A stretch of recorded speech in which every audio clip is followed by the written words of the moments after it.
Nature and timing of the audit procedure. Friends, audit procedure का nature, what is the meaning of nature. सबसे पहला सवाल तो दिमाग में यही आएगा, मेरा नेचर कैसा है। आप सबको पता है बहुत अच्छा है, एकदम अच्छा इंसान, जॉली इंसान, इंसान, मस्तीखोर इंसान, कभी गर्म नहीं होने वाला इंसान। मुस्कान का नेचर कैसा है तो आपको पता ही है, बेवड़ी मुस्कान।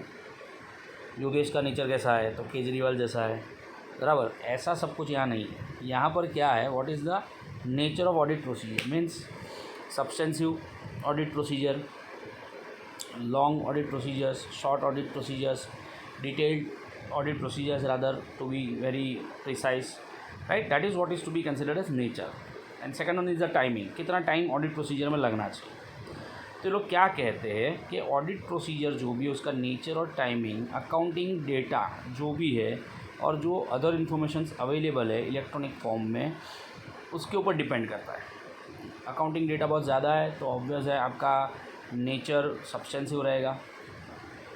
बहुत ज़्यादा है तो आपको थोड़ा टेस्ट चेकिंग भी करना पड़ेगा, ठीक है। तो रिस्क का लेवल ज़्यादा है तो टाइमिंग भी ज़्यादा देना पड़ेगा, राइट। ऐसा सब है। अब इसमें एक एग्जांपल आपके साथ दिया, फॉर एग्जांपल करके, source documents such as purchase order and invoices may exist only in electronic form.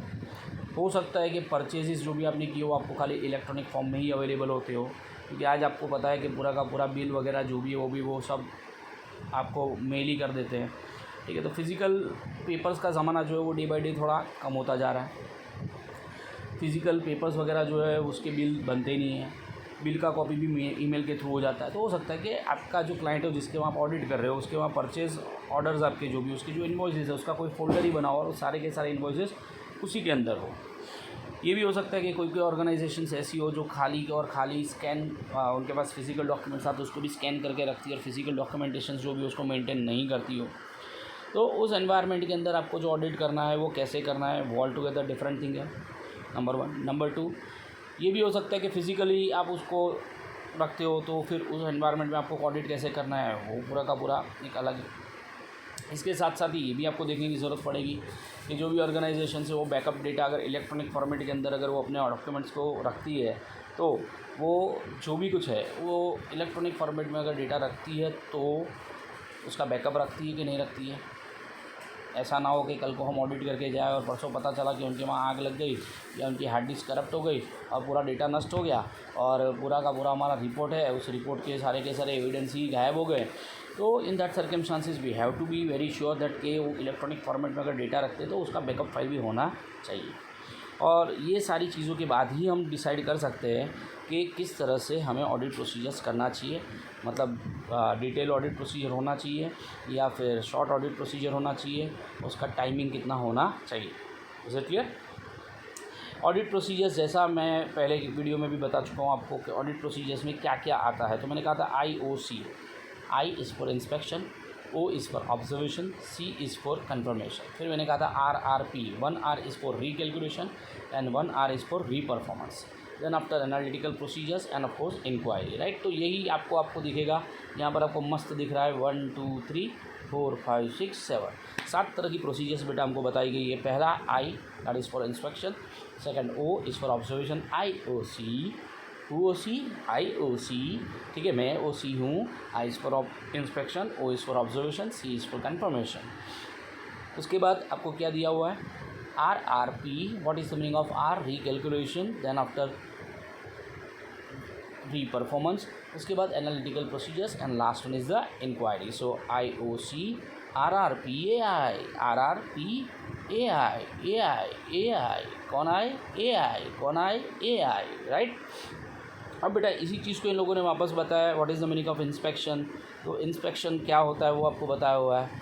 क्या होता है इंस्पेक्शन, बहुत ही सिंपल शब्दों में बताऊं तो एग्जामिनेशन ऑफ रिकॉर्ड्स, डॉक्यूमेंट्स, चाहे वो इंटरनली क्रिएट हुए हो या एक्सटर्नली क्रिएट हुए हो, पेपर फॉर्मेट में हो या इलेक्ट्रॉनिक फॉर्मेट में हो या फिर और कोई मीडिया फॉर्मेट में भी हो सकता है। फॉर एन एग्जांपल आपको ध्यान होगा कि पहले मेमोरी कार्ड्स आते थे तो उसमें भी वो हो सकता है। फिजिकल एग्जामिनेशन ऑफ असेट्स, जो भी मशीनरीज़ है वो बता रहे हैं कि भाई हमने 10 मशीन खरीदे तो यू कैन एग्जामिन फिजिकली कि वो 10 मशीन है या नहीं है। Inspection of records and documents provides audit evidence of varying degree of reliability. जब भी हम इंस्पेक्शन करेंगे रिकॉर्ड्स डॉक्यूमेंट्स का तो उससे हमको पता चलेगा कि जो डॉक्यूमेंट्स है वो रिलायबल है या नहीं है। 10 मशीन के बिल दिख रहे हैं लेकिन फिजिकली देखा जाए तो वो 10 मशीन नहीं दिख रहे हैं। In that circumstances you can understand कि आप आराम से समझ सकते हो कि आपका जो भी रिलायबल है डॉक्यूमेंट वो नहीं है। क्यों? क्योंकि 10 मशीन के बिल दिख रहे हैं लेकिन 10 मशीन नहीं दिख रहे, तो it is something which is you can say suspicious, right. तो इंटरनल रिकॉर्ड्स डॉक्यूमेंट्स जो भी होते हैं उतने इफेक्टिव नहीं होते और एक्सटर्नल रिकॉर्ड्स होते हैं ज़्यादा इफेक्टिव होते हैं। वो हम काफ़ी बार डिस्कस कर चुके हैं, तो वापस वही चीज़ मैं रिपीट नहीं करूँगा।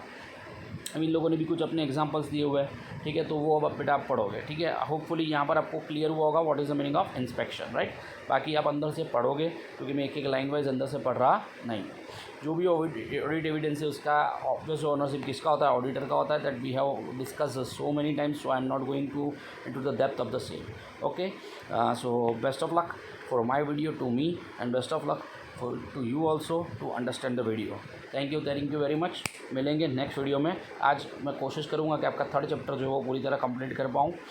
सॉरी फॉर द डिले, पर थोड़ा टेक्निकली इधर उधर फाफे मार रहा हूँ कि कुछ और इजी रास्ता मिल जाए, इस वजह से ये देरी हो रही है। ओके डियर फ्रेंड्स, आशा रखता हूँ कि आप ये वीडियो सुनते भी होंगे, उसके बाद पढ़ते भी होंगे, because we have to be pass this IPCC in November anyhow and with flying colors. So please cooperate, please study at your home. Corona आज है, कल नहीं होगा, ठीक है। कोरोना से डरो ना, ज़िंदगी लंबी है, कोरोना को हम हराएंगे। Stay free, other stay at home and stay safe. Thank you very much.